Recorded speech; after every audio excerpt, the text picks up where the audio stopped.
Good morning students. हम lesson 18 पढ़ रहे थे, वैज्ञानिकों के बारे में, इंडियन वैज्ञानिकों की बायोग्राफी। इसके अंदर आज हम पढ़ेंगे प्रफुल्ल चंद्र राय के बारे में। प्रफुल्ल चंद्र राय जो हैं, इनका जन्म 1861 से में हुआ और इनकी जो मृत्यु है वो 1944 में हुई। डॉक्टर प्रफुल्ल चंद्र राय का जन्म बंगाल के फूलन खुलना जिले के ररुली कतीपरा गांव में हुआ। 2 अगस्त 1861 में। इनके पिता, जिनका नाम था हरिश्चंद्र राय, मध्यवर्ती के संपन्न गृहस्थ तथा फारसी विद्वान थे। इन्होंने अपनी स्कूली शिक्षा क्रमशः गांव के मॉडल स्कूल, कलकत्ता के सुप्रसिद्ध हेयर स्कूल तथा एल्बर्ट स्कूल से प्राप्त की। सन 1879 में एंट्रेंस परीक्षा पास कर इन्होंने कॉलेज की पढ़ाई मेट्रोपॉलिटन इंस्टीट्यूट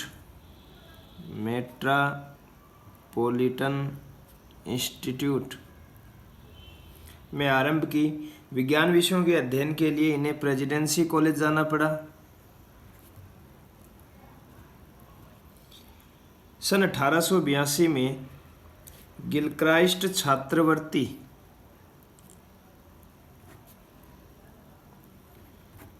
प्रतियोगिता की परीक्षा में सफल होने के कारण इनका जो एडमिशन है वो एडिनबरा विश्वविद्यालय में हो गया।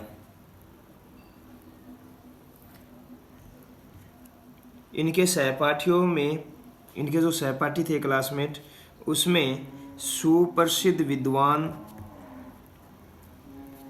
Professor James Walker, FRS Alexander Smith,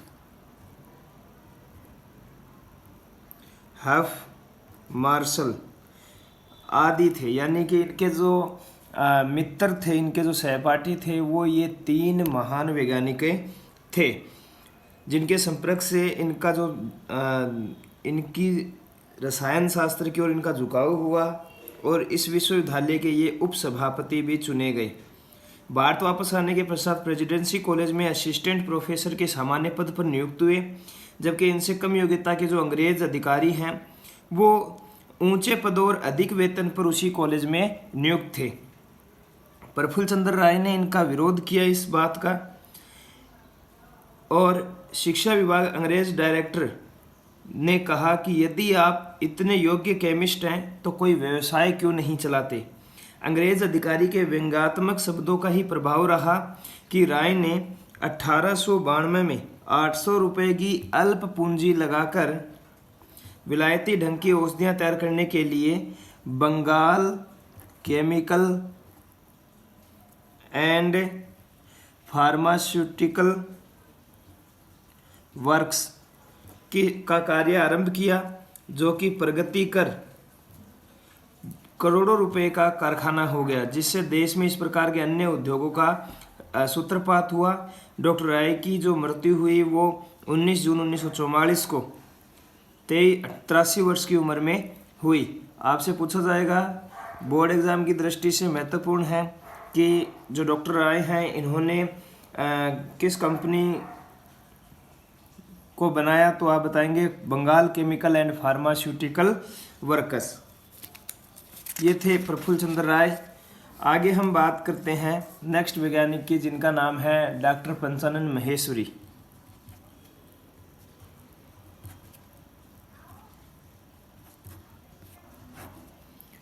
doctor Panchanan Maheshwari भारतीय वनस्पति वैज्ञानिक थे।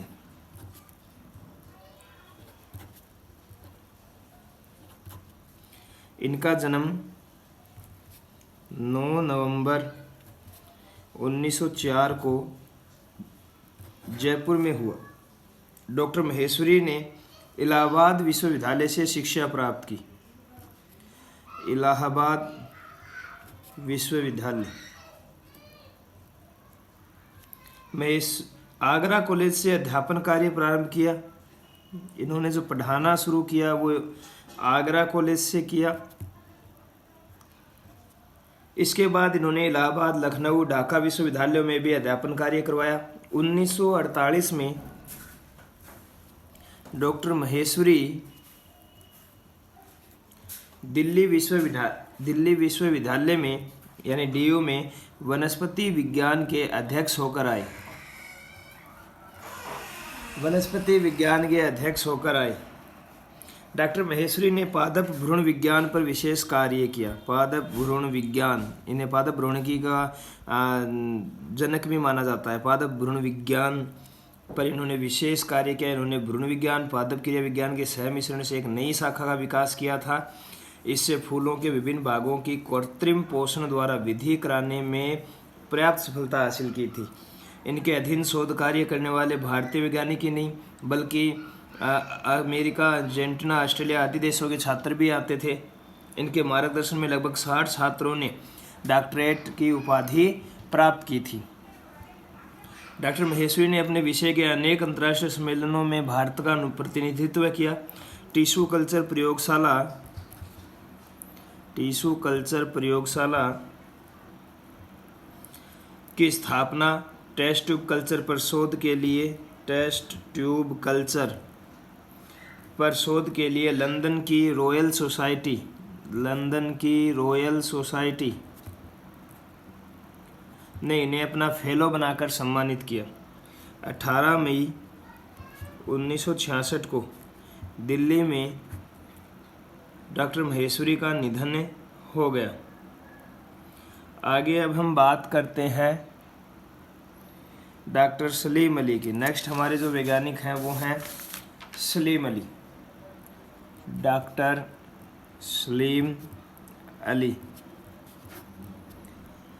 सलीम अली का जन्म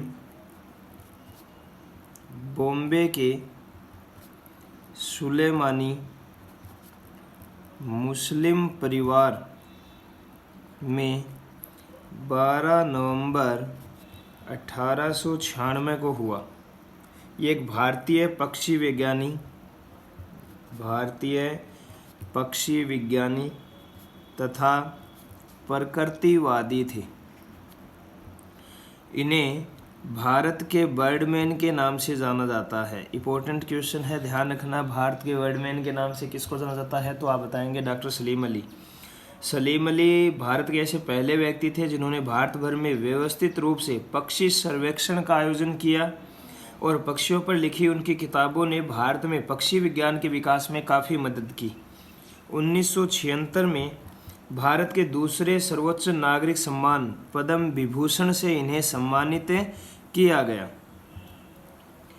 1947 के बाद वे बॉम्बे नेचुरल हिस्ट्री सोसाइटी के प्रमुख व्यक्ति बने और संस्था की खातिर सरकारी सहायता के लिए उन्होंने अपने प्रभाविता का प्रयोग किया और भरतपुर पक्षी अभयारण्य यानी केवलादेव नेशनल पार्क, जो भरतपुर में है, केवलादेव नेशनल पार्क, जिसमें विभिन्न प्रकार की जातियों के पक्षी पाए जाते हैं, इसके निर्माण और एक बांध परियोजना को रुकवाने पर इन्होंने काफ़ी जोर दिया, जो एक साइलेंट वैली नेशनल पार्क के लिए खतरा था। बॉम्बे नेचुरल हिस्ट्री सोसाइटी, जिसे हम शॉर्ट में BNHS भी बोल सकते हैं, के सचिव W.S.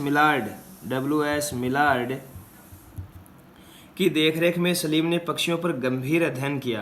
असामान्य रंग की गोरैया की पहचान की।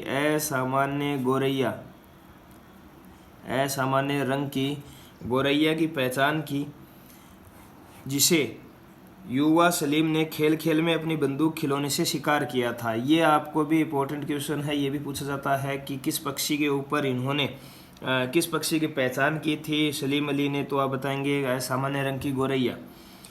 मिलार्ड ने इस पक्षी की एक पीले गले की गोरैया के रूप में पहचान की।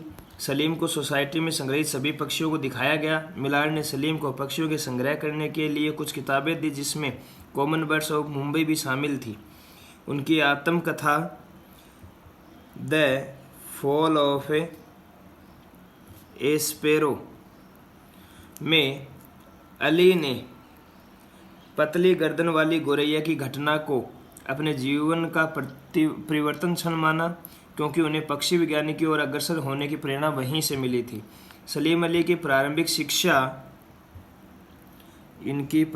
शिक्षा सेंट जेवियर्स कॉलेज मुंबई से हुई थी। इनके पास विश्वविद्यालय की औपचारिक डिग्री न होने के कारण प्रिंस ऑफ वेल्स संग्रहालय में 350 रुपये के वेतन पर एक गाइड के रूप में व्याख्याता नियुक्त होने के बाद पढ़ाई करने का इन्होंने फैसला किया। इन्होंने अलीगढ़ मुस्लिम विश्वविद्यालय, दिल्ली विश्वविद्यालय व आंध्र विश्वविद्यालय ने मानद डॉक्टरेट की उपाधि प्रदान की है। लंबे समय से प्रोस्टेट कैंसर से जूझ रहे 91 वर्षीय सलीम अली का निधन सन 1987 में हुआ। 1990 में भारत सरकार द्वारा कोयम्बटूर में Salim Ali centre for ornithology and natural history SACON को स्थापित किया गया। ये आपको याद रखना है, साकोन का पूरा नाम भी पूछा जा सकता है, Salim Ali centre for ornithology and natural history. ये आपको इसमें याद है रखना है, इंपॉर्टेंट है बोर्ड एग्ज़ाम की दृष्टि से। अब हम इस लेसन के अंतिम वैज्ञानिक, जिनका नाम है डॉक्टर APJ अब्दुल कलाम, के बारे में पढ़ेंगे। एक महान वैज्ञानिक डॉक्टर APJ अब्दुल कलाम, इनका पूरा नाम डॉक्टर अब्दुल पाकिर जैनुलाब्दीन अब्दुल कलाम था और इनका जन्म तमिलनाडु के रामेश्वरम जिले में धनुषकोडी कस्बे में 15 अक्टूबर 1931 को हुआ। उनके पिता का नाम जैनुलाब्दीन था, वह माता का नाम आशियम्मा था। रामेश्वरम में प्रारंभिक शिक्षा के बाद कलाम पड़ोसी कस्बे रामनाथपुरम के खार्टज हाई स्कूल में विज्ञान का अध्ययन करने हेतु दाखिल हुए। अय्या हुरे सोलोमन इनके प्रेरणा स्रोत बने। सोलोमन का गुरु मंत्र था कि जीवन में सफलता पाने के लिए 3 मुख्य बातों का होना जरूरी है। पहली इच्छा शक्ति, दूसरी आस्था व उम्मीद। ये कलाम के जीवन के आधार बने थे। 1954 में एरोनॉटिकल इंजीनियरिंग हेतु मद्रास इंस्टीट्यूट ऑफ टेक्नोलॉजी में ये दाखिल हुए। 1958 में कलाम रक्षा अनुसंधान व विज्ञान संगठन में हावरक्राफ्ट परियोजना पर काम करने हेतु वरिष्ठ वैज्ञानिक के रूप में नियुक्त हुए। 1962 में प्रोफेसर MG मेनन ने कलाम की लगन व मेहनत से प्रभावित होकर इन्हें इसरो में ले गए, जहां कलाम के जीवन का स्वर्णिम अध्याय का सुनहरा आगाज हुआ।